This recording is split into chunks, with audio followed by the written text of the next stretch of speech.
Bonjour à tous. Donc aujourd'hui, nous allons voir le repiquage en godet des tomates que j'ai semées il y a 14 jours.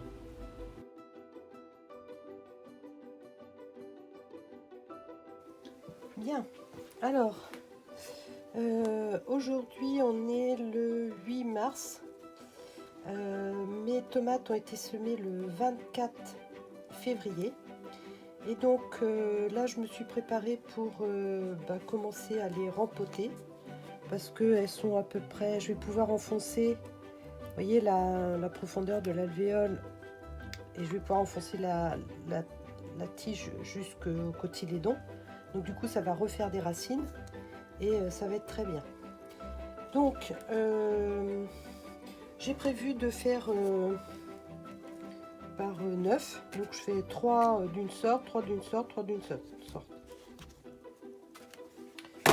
Donc ce que je fais en premier là maintenant, alors j'ai rempli mes godets de terreau universel, donc voilà. Donc là je vais faire un trou suffisamment grand, de préférence de la taille de l'alvéole, et je vais commencer donc à prendre mes tomates. Alors je vais faire les plants qui me semblent, les 3 sur chaque ligne qui me semblent les plus beaux. Bon, je vais commencer, bon c'est pas grave, celui-là je vais le faire. Donc en fait je pousse avec mon doigt, et là ma motte elle est pas trop humide, donc on voit ici la racine qui est là. Alors je vais quand même enlever un petit peu de motte, et donc alors je peux un petit peu appuyer. Alors là on voit que mon godet n'est pas complètement rempli, donc en fait je vais rajouter de la terre tout autour pour mettre de la terre pratiquement à ras-bord. Je ne vais pas aller. Après il faut faire attention à ce que le pied de tomate soit bien au milieu. Ça c'est Jaco qui... J'ai vu ça sur la chaîne de Jaco et Lily. Il faut que le pied reste bien au milieu, parce que comme il va grandir, s'il était trop sur le côté, ça pourrait faire tomber le godet. Parce que là, elle est toute petite, mais ça va devenir grand et ça va rester longtemps dans le pot. Donc voilà. Alors ça, c'est la Summer of Love. Donc la Summer of Love, hop, j'ai mon étiquette. Voilà, je vais mettre ça là. Je vais en faire 3 Summer of Love et je vais les arroser toutes les 3 en même temps. Juste après. Donc j'en refais une deuxième pour que vous voyez bien. Donc avec mon doigt, je fais un trou de la taille de l'alvéole. Je pousse avec mon doigt, et donc ensuite je prends très délicatement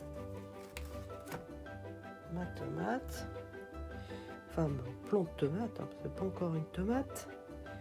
J'enlève quelques bouts, un peu plus encore, voilà, pof, je laisse tomber.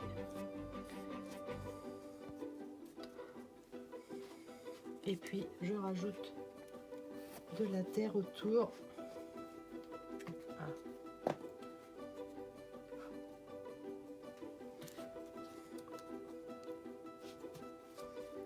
Donc là la tige est relativement bien enterrée, et donc ça va me refaire des racines.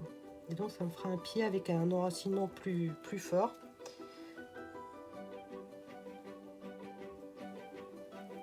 Voilà. Donc voilà, je viens de finir ma 3e Summer of Love. Donc je mets mon étiquette. Parce que... Oui, mon truc. Là. Et donc, surtout, il ne faut pas oublier d'arroser.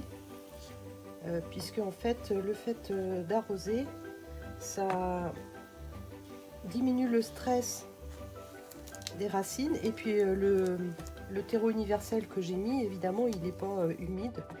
Donc il faut recréer des conditions favorables pour que l'enracinement se fasse correctement. Donc voilà, donc là c'est arrosé. Donc tout à l'heure je vous montrerai où est-ce que je vais les entreposer, en sachant que je vais faire un test. Je vais en entreposer 3 dans des conditions extrêmement favorables, et les 2 qui me restent, je vais les entreposer dans d'autres conditions.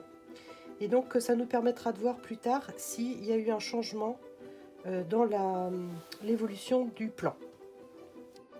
La veille, j'ai voulu repiquer mes tomates, seulement les alvéoles étaient très humides. Et donc vous allez voir ce que ça donne. Donc j'enlève mon gant pour avoir plus de finesse dans ce que je fais. Alors, oh purée!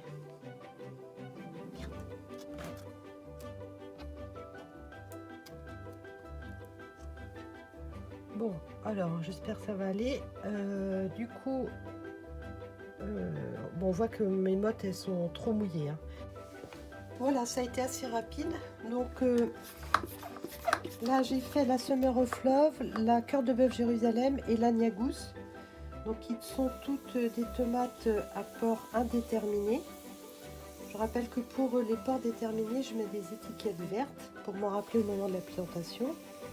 Donc, c'est important de bien mettre les étiquettes parce que si après vous voulez faire vos graines et que vous voulez faire éventuellement des échanges de graines, eh ben, c'est bien de se rappeler c'est quelle variété.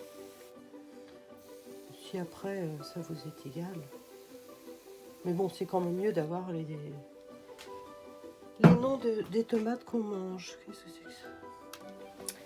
Voilà.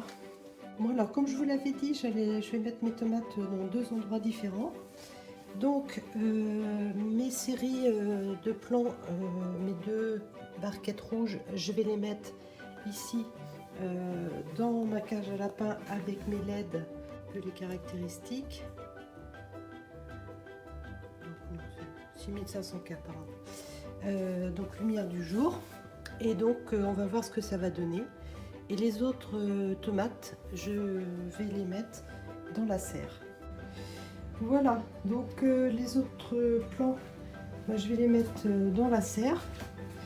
Donc à côté des salades. Donc pour la nièce, il y aura le voile. Bon, j'ai regardé, les nuits, elles vont pas descendre en tout de 6-8 degrés ici en Normandie sur les 15 prochains jours. Bon, je sais que je ne prends pas trop de risques. Et puis la nuit, il y aura le voile, mais il y aura aussi le petit couvercle. Et alors du coup, j'étais obligée de changer mes barquettes parce qu'en fait, il me restait un seul plan. D'ailleurs, il a une seule tête. Et du coup, au lieu d'en faire 9, j'en ai fait 10. Et donc du coup, j'ai été obligée de changer le contenant.